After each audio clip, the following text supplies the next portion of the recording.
In Microsoft Office, if you want to launch the thesaurus, hold down the Shift key and press F7.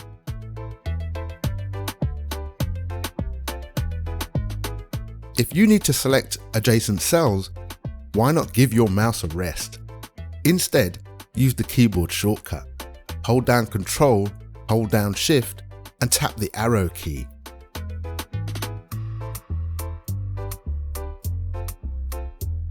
In this cell here, we can use Control and tilde to copy the cell above.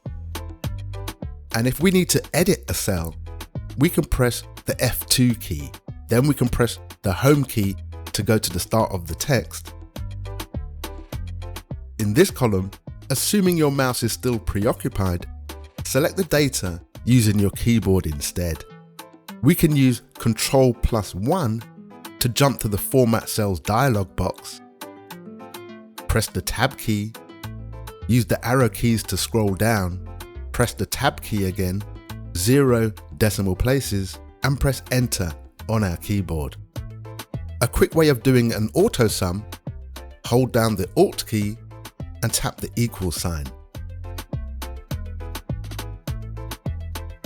If you've got a really long formula, you can press Alt plus Enter to insert a new line. Sometimes this will make the formula easier to read. We can press F4 to make an absolute cell reference.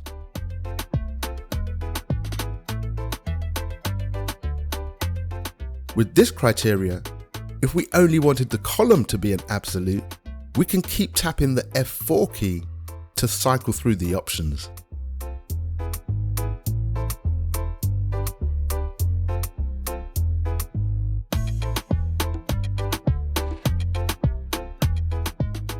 Another great shortcut is Ctrl+F1. This will open and close the ribbon. And if your eyesight is deteriorating, you need to know this keyboard shortcut. Hold down Control, hold down the Alt key and tap the plus or minus key to zoom in or out.